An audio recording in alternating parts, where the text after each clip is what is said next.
अस्सलाम वालेकुम students, welcome back to Amna tuition centre. तो आज हमारा लेक्चर नंबर 7 है। केमिस्ट्री का चैप्टर नंबर 1 हम डिस्कस कर रहे हैं, states of matter and face changes. आज इस चैप्टर का हमारा लास्ट लेक्चर है। इसके बाद आपका चैप्टर जो है वो कंप्लीट हो जाएगा।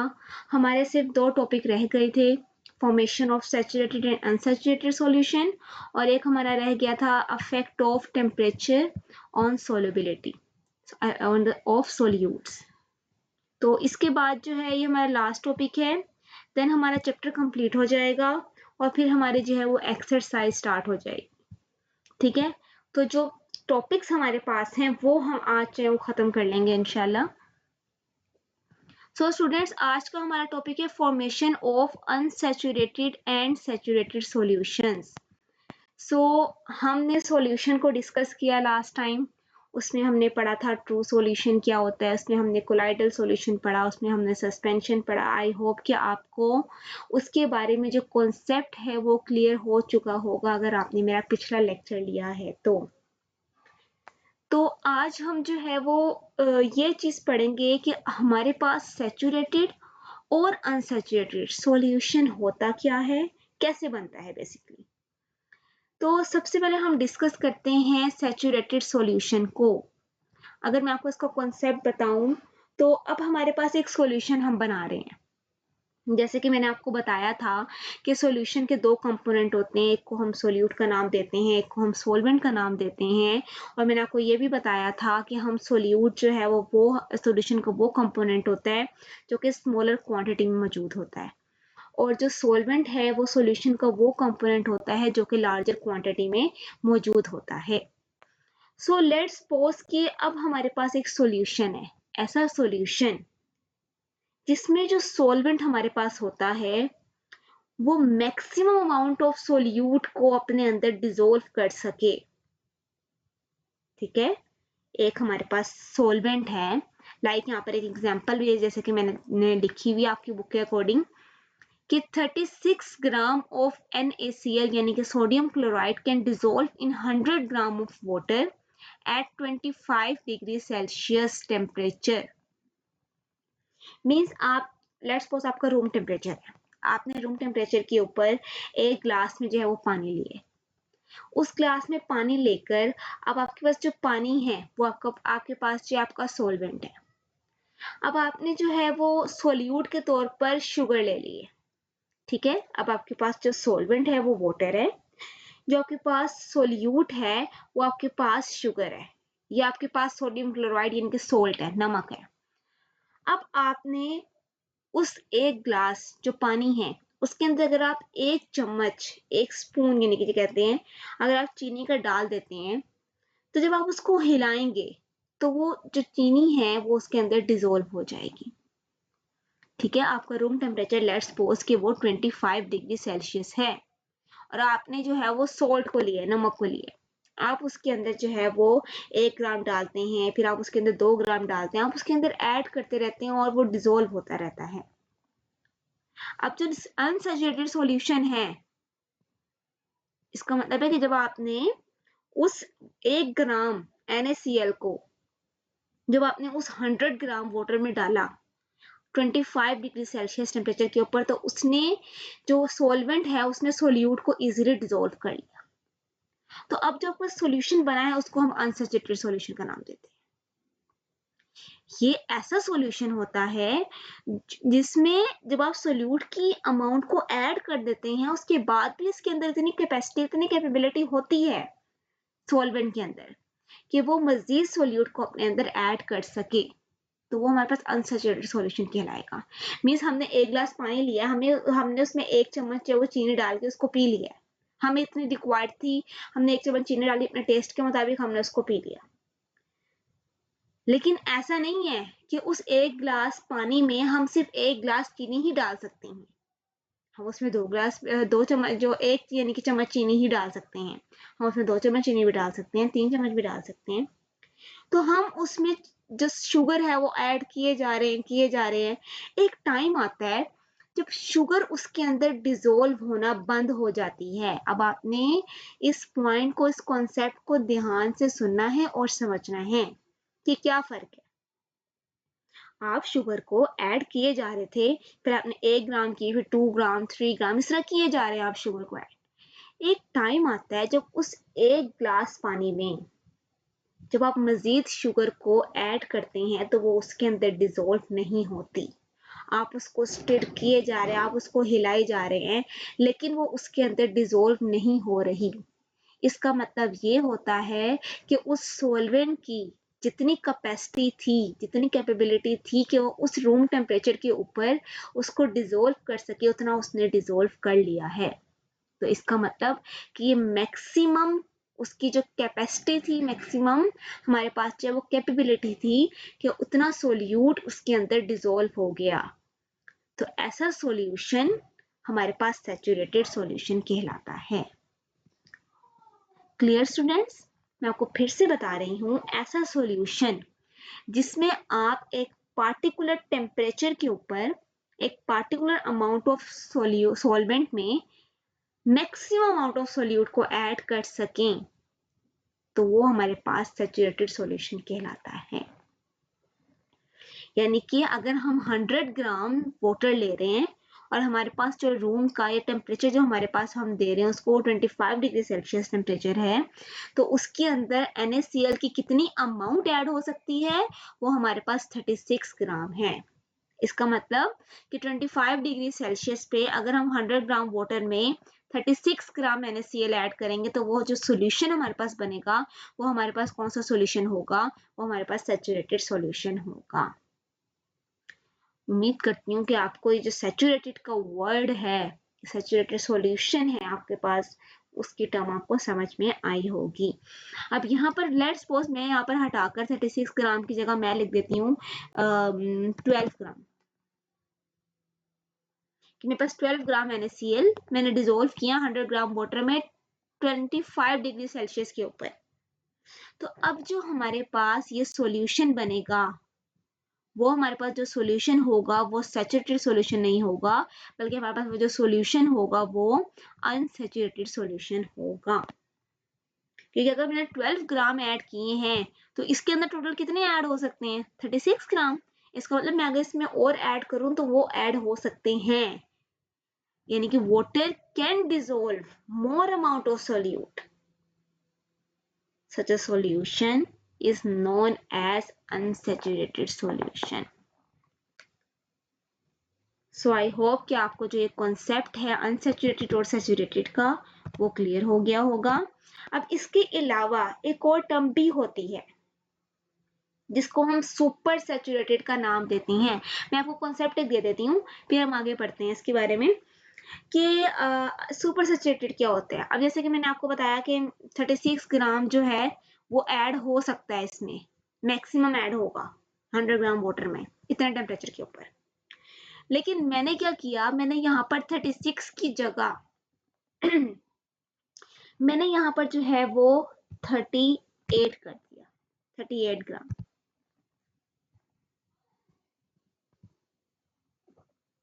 क्या इस टेम्परेचर के ऊपर ये 38 ग्राम जो हमारे पास है सोल्ट का वो ऐड होगा?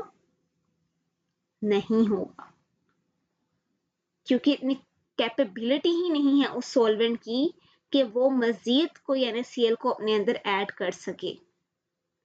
तो अब इसको ऐड करने के लिए लेट्स सपोज मैंने जो है वो इसको हीट करना स्टार्ट कर दिया, उसको मैंने हीट प्रोवाइड करना स्टार्ट कर दिया।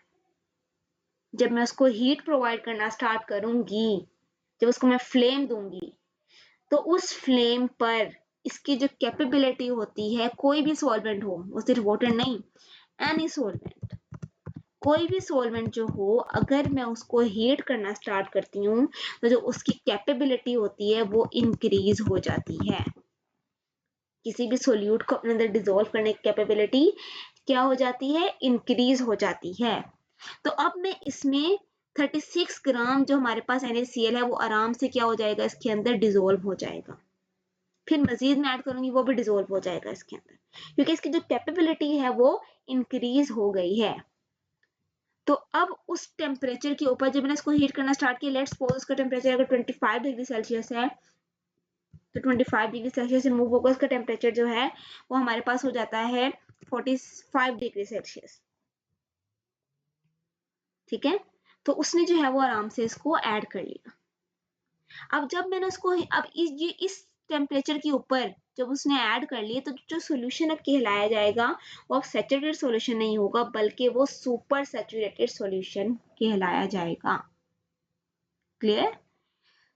सो अब अगर इस सुपर सैचुरेटेड सॉल्यूशन में ये होता है स्टूडेंट्स कि अगर मैंने जैसे हीट प्रोवाइड करना इसको बंद कर दिया है, ठीक है, और इसने जो है वो इस टेम्परेचर के ऊपर इतना ज्यादा जो है वो ग्राम को ऐड कर लिया है, तो जब temperature back to room temperature means उस 25 डिग्री सेल्सियस पे आएगा, तो जितना भी ज्यादा उसने सोल्ट को अपने अंदर डिजोल्व किया होगा वो एक्स्ट्रा अमाउंट ऑफ जो सोल्ट है वो जैसे जैसे टेम्परेचर डाउन होना स्टार्ट होता है तो जो एक्स्ट्रा अमाउंट ऑफ सोल्ट है वो भी क्रिस्टल फॉर्म में आना स्टार्ट हो जाता है, अनडिजोल्व पार्टिकल में आना स्टार्ट हो जाता है और वो सेटल डाउन होना स्टार्ट हो जाता है।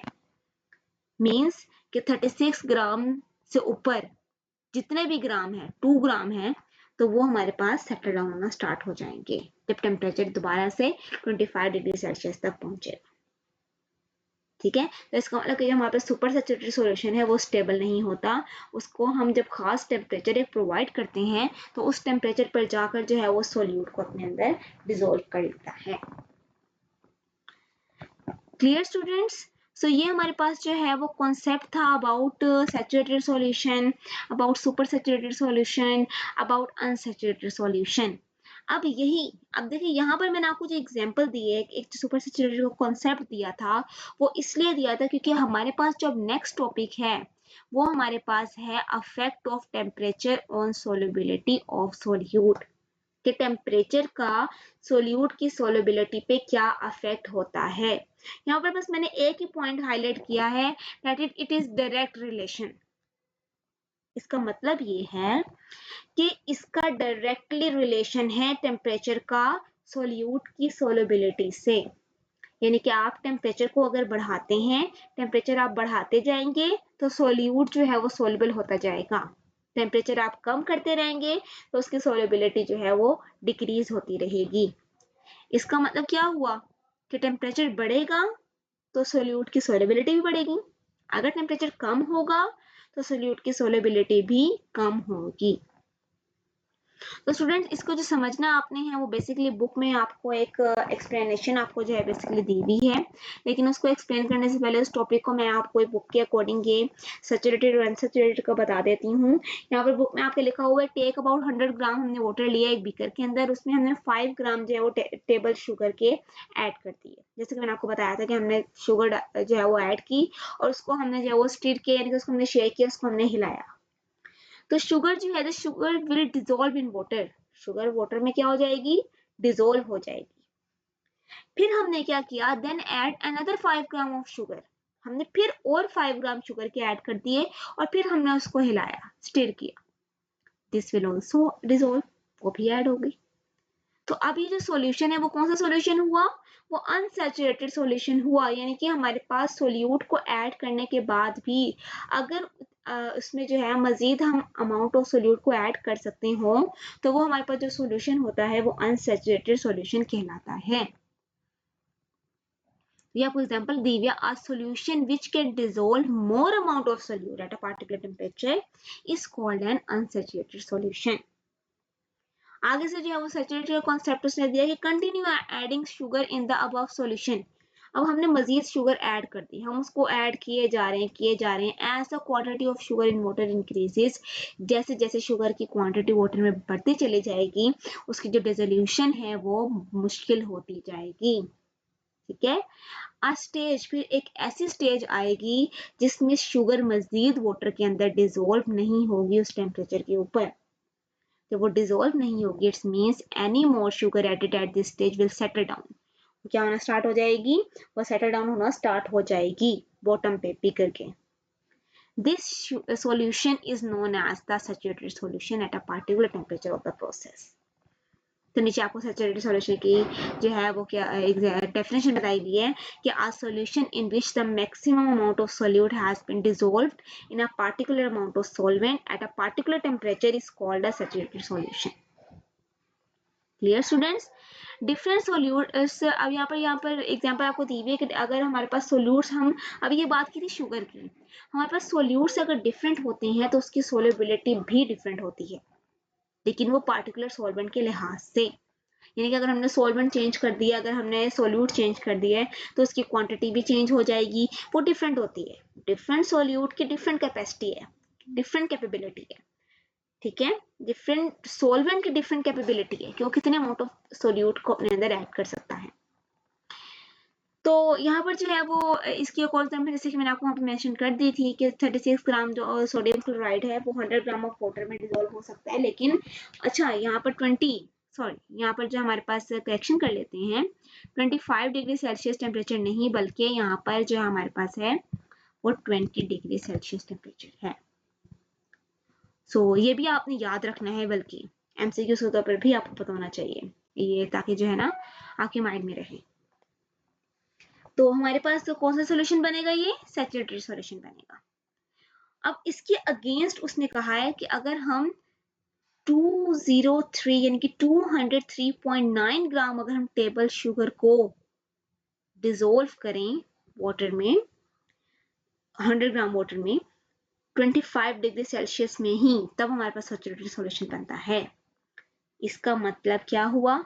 इसका मतलब ये है कि हमने सोल्यूट चेंज किया, ठीक है, हमने सोल्यूट चेंज किया। पहले हमारे पास सोल्ट है, फिर हमारे पास शुगर है, तो शुगर कितने ग्राम तक डिसॉल्व हो जाती है? 203.9 ग्राम तक डिसॉल्व हो जाती है 20 डिग्री सेल्सियस पे। लेकिन जो हमारे पास सोडियम क्लोराइड यानी कि जो हमारे पास नमक होता है, वो हमारे पास कितने ग्राम डिसॉल्व होता है? 36 ग्राम 20 डिग्री सेल्सियस टेम्परेचर पर।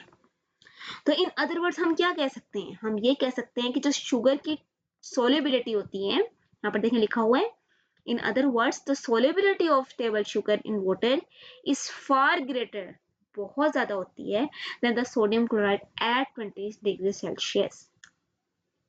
उसकी रीजन भी बताई है, केमिस्ट्री में आपसे पूछा जा सकता है why table sugar in water is far greater than that of sodium chloride at 20 degree Celsius, कि क्यों सोलेबिलिटी जो है उस टेबल शुगर की वो ज्यादा होती है,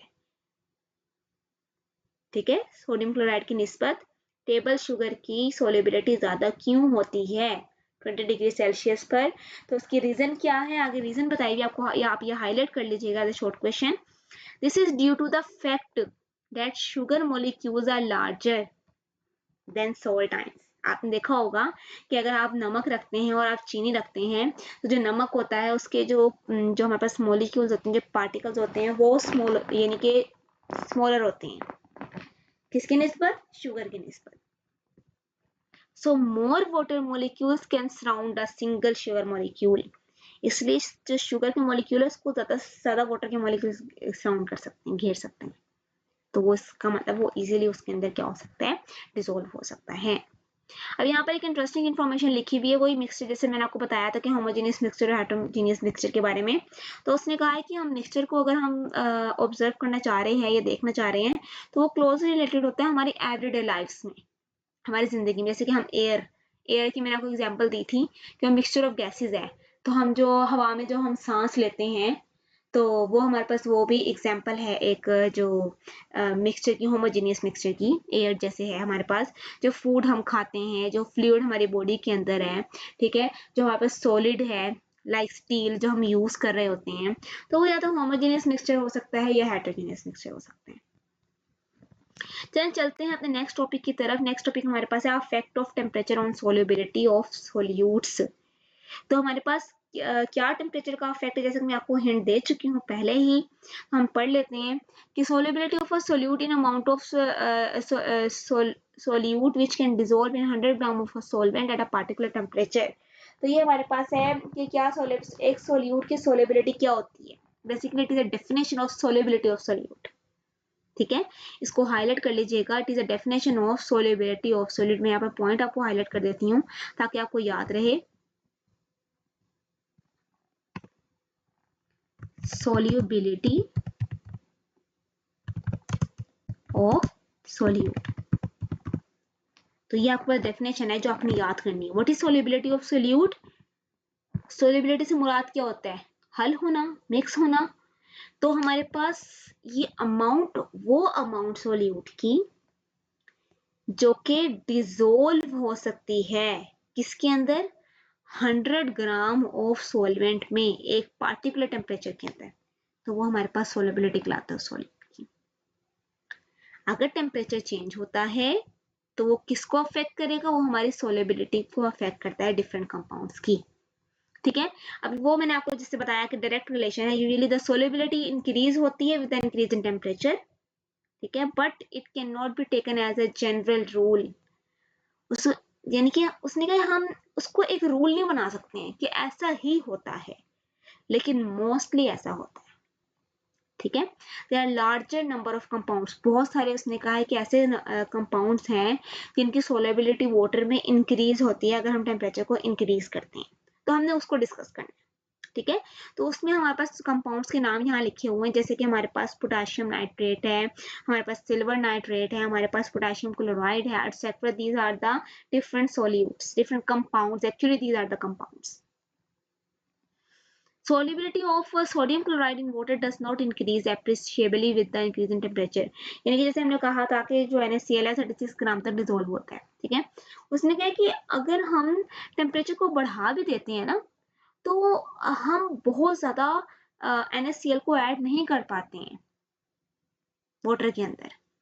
ठीक है, तो इसका मतलब है कि इतना अप्रिशिएबल नहीं होता है ये इसलिए तो उसने कहा है कि इसको ये कोई जनरल रूल नहीं है, लेकिन मोस्टली ऐसा होता है।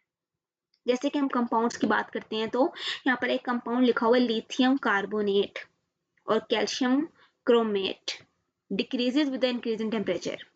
इनकी सोलेबिलिटी डिक्रीज होती है टेम्परेचर के इंक्रीज होने की वजह से। ठीक है, और सोलेबिलिटी, जो गैसेस की सोलेबिलिटी है वाटर के अंदर, वो भी डिक्रीज होती है अगर हम टेम्परेचर को बढ़ाएंगे। यानी कि हमने टेम्परेचर का क्या देखना है, अफेक्ट देखना है। इसका मतलब क्या है यहाँ पर, it is directly relation, but अब यहाँ पर आपने एक पॉइंट नोट करना है, डायरेक्टली रिलेशन है लेकिन it is not a general rule, general rule नहीं है। उसकी एग्जांपल हम पढ़ चुके हैं, उसकी एग्जांपल हमने पढ़ ली है, कंपाउंड के हवाले से भी पढ़ी है और गैसेस के हवाले से भी पढ़ी है। उसने कहा इसी तरह अगर हम सोलेबिलिटी देखते हैं कॉपर सल्फेट की, सोडियम नाइट्रेट की, also increase with the increase in temperature. बहुत जब टेम्परेचर बढ़ाएंगे तो उसकी सोलेबिलिटी बढ़ेगी। इसका मतलब हाउएवर सोलेबिलिटी ऑफ जो हमारे पास कैल्शियम हाइड्रोक्साइड होता है वो भी डिक्रीज होती है विद इंक्रीज इन टेम्परेचर। इसका मतलब कि ये हमारे पास जो है वो अफेक्ट है टेम्परेचर का, कि कुछ कंपाउंड्स, कुछ सोल्यूट्स हमारे पास ऐसे होते हैं जिनकी जो सोलेबिलिटी है वो टेम्परेचर के साथ, टेम्परेचर बढ़ाने के साथ साथ बढ़ती है, लेकिन कुछ ऐसे होते हैं कि अगर हम टेम्परेचर बढ़ाते हैं तो उनकी सोलेबिलिटी क्या हो जाती है, वो डिक्रीज हो जाती है। यहाँ पर ग्राफ के अकॉर्डिंग आपको मैं बताती हूँ। यहाँ पर देखें एक ग्राफ दिया हुआ टेम्परेचर के हवाले से, टेम्परेचर इफेक्ट के हवाले से आपको समझाने के लिए एक किस तरह से जो है वो टेम्परेचर का इफेक्ट होता है सोल्यूट की सोलेबिलिटी पर। तो यहाँ पर सबसे पहले हम देख लेते हैं, ये नीचे जो है वो हमारे पास हॉरिजॉन्टल होता है, जैसे आपको ये तो पता होगा कि ये हॉरिजॉन्टल होता है और ये हमारे पास जो है वो वर्टिकल होता है, और हॉरिजॉन्टल ये एक्स एक्सिस है, ये हमारे पास वाई एक्सिस है। एक्स एक्सिस में हमने क्या लिया, टेम्परेचर लिया, और वाई एक्सिस में हमने ग्राम ऑफ सोल्यूट्स को मेंशन किया। किसके हवाले से, 100 ग्राम ऑफ वाटर के हवाले से। तो यहाँ पर देखें, सबसे पहले हम देख लेते हैं कि ये जो हमारे पास पिंक कलर की लाइन है ये किसकी है, ये हमारे पास पोटेशियम क्लोरेट की है। तो देखें हम जैसे जैसे टेम्परेचर को बढ़ा रहे हैं तो इसकी सोलेबिलिटी क्या हो रही है, बढ़ रही है। अगर ये ऊपर की तरफ मूव कर रहा है इसका मतलब कि आहिस्ता आहिस्ता इसकी सोलेबिलिटी क्या हो रही है, इंक्रीज हो रही है। अब देखिए अगर हमारे पास, अगर हम यहाँ पर इसको मेंशन करना चाहें तो ये हमारे पास अगर क्या है 10 ग्राम, 10 से कम यहाँ पर है हमारे पास, तकरीबन 8 ग्राम हमारे पास जो है वो पोटेशियम क्लोरेट का जो हम लें तो वो डिजोल्व होता है 10 डिग्री सेल्सियस टेम्परेचर के ऊपर। और जैसे जैसे हम टेम्परेचर को बढ़ा रहे हैं तो इसकी जो डिजोल्व होने की अमाउंट है वो भी क्या हो रही है, आहिस्ता आहिस्ता इंक्रीज हो रही है। Clear students. अब यहाँ पर दूसरा जो हमारे पास है वो है, ये ब्लू लाइन आपको नजर आ रही होगी लाइट ब्लू से, ये हमारे पास है पोटेशियम नाइट्रेट। देखिए पोटेशियम नाइट्रेट जैसे जैसे टेम्परेचर बढ़ रहा है इसकी सोलेबिलिटी की अमाउंट कितनी तेजी से जो है वो इंक्रीज कर रही है। फिर हमारे पास क्या है, सल्फर ऑक्साइड, सल्फर डाइऑक्साइड, ये देखें गैस, सल्फर डाइऑक्साइड गैस। अगर हम टेम्परेचर को बढ़ाते चले जाएंगे तो जो इसकी सोलेबिलिटी है वो क्या होती रहेगी, डिक्रीज। जैसे कि ऊपर अभी आपने पढ़ा कि अगर हमारे पास मोस्टली गैसेस ऐसी होती हैं कि जब हम उसको टेम्परेचर को हम इंक्रीज करते हैं अगर, तो वाटर के अंदर जो उसकी सोलेबिलिटी होती है वो क्या हो जाती है, वो डिक्रीज हो जाती है। सो नेक्स्ट सेम ऐसे यहाँ पर जो है वो देखिए पोटेशियम क्लोराइड का है, हमारे पास सोडियम क्लोराइड का है। अब सोडियम क्लोराइड कितने एप्रिशिएबल नहीं है, किसी हद तक बढ़ती है किसी हद तक नहीं, ये तो कांस्टेंट रहती है, ठीक है। और हमारे पास जो है ये अमोनिया है गैस, ये भी डिक्रीज हो रही है। और यहाँ पर जो है हाइड्रोक्लोरिक एसिड है, तो भी हमारे पास डिक्रीज होता है एज ए टेम्परेचर जो है वो इंक्रीजेस, इट्स सोलेबिलिटी डिक्रीजेस। और हमारे जो सोडियम नाइट्रेट है its solubility increases as temperature increase. Potassium iodide की भी सेम जो है वो वही बात है। तो टेम्परेचर के हवाले से अगर कॉन्स्टेंटली हम कहें कि सोलेबिलिटी इंक्रीज होती है तो वो हमारे पास इसने क्या सोलेबिलिटी कर्व हमारे पास सोडियम जो पोटेशियम नाइट्रेट है उसका आपको ग्राफ अलग से बना के दिखाया, जैसे यहाँ पर पोटेशियम नाइट्रेट का नजर आ रहा था आपको कि देखें ये ग्राफ जो है आपके पास ये नजर आ रहा है, ये हमारे पास किस चीज को जाहिर करता है कि as the temperature increases the solubility of potassium nitrate will also increases. और यहाँ पर देखें टेम्परेचर इंक्रीज हुआ तो हमारे पास सोलेबिलिटी भी क्या हुई, इंक्रीज। अब इस पॉइंट के ऊपर, इस पॉइंट के ऊपर हमारे पास ये कौन सा टेम्परेचर है, ये कौन सा सॉल्यूशन है, अनसैचुरेटेड सॉल्यूशन। और इस पॉइंट के ऊपर पार्टिकुलर एक टेम्परेचर पर, इस पॉइंट के ऊपर हमारे पास ये क्या होता है, सैचुरेटेड होता है। और अगर इससे मजीद हम टेम्परेचर बढ़ाएंगे, हीट करेंगे, तो वो हमारे पास क्या बन जाएगा, सुपर सैचुरेटेड सॉल्यूशन बन जाएगा। Clear students. तो जो ग्राफ है हमारे पास सोलेबिलिटी कर्व्स का है, तो इससे हमें पता लगता है कि किस तरह से जो हमारा टेम्परेचर है उसका अफेक्ट होता है सोल्यूट की सोलेबिलिटी पर। सो होप आपको saturated, unsaturated, super saturated solution का कॉन्सेप्ट क्लियर हुआ है और ये ग्राफ भी आपको समझ आया है। यहाँ पर एक एक्टिविटी दी हुई है, सेम वही चीज जो हमने अभी पर पढ़ी, सेम वही चीज जो है वो यहाँ पर बताई हुई है। अब यहाँ पर देखिए उसने कहा take 100 gram of water in a beaker. Beaker में अगर हम 100 ग्राम वाटर लेते हैं और उसको हम प्रिपेयर हम सैचुरेटेड सॉल्यूशन बनाना चाह रहे हैं रूम टेम्परेचर के ऊपर, तो उसको हम उसमें शुगर ऐड करते रहेंगे, ठीक है। और अगर हमने उसके अंदर स्पिरिट लैम्प जला दी, जैसे यहाँ पर जो है आपको नजर आ रहा होगा एज यूजुअल, तो अगर हम उसको मजीद हिलाते रहेंगे, हम देखेंगे कि इसकी जो हमारे पास सोलेबिलिटी है वो क्या हो रही है, आहिस्ता आहिस्ता इंक्रीज हो रही है। तब आपने ये मुझे क्वेश्चन का आंसर देना है कि how variation of solubility at different temperature can be useful for us, कि हमारे लिए वो किस तरह से जो है वो यूजफुल हो सकती है। सो ये हमारा आज का टॉपिक था। आज के टॉपिक के क्यू पॉइंट्स कम है लेकिन इसके जो कॉन्सेप्ट था वो बहुत ज़्यादा था। होप सो आपके लिए ये टॉपिक बहुत ज़्यादा इंटरेस्टिंग रहा होगा। अगर आपको इससे रिलेटेड कोई भी क्वेश्चन है, एज यूजुअल मैं आपको कहती हूँ कि आप कमेंट सेक्शन में मुझसे पूछ सकते हैं। सो स्टूडेंट्स, होप सो आपको ये समझ आया है। अपना ख्याल रखें बहुत ज़्यादा। अल्लाह हाफिज़।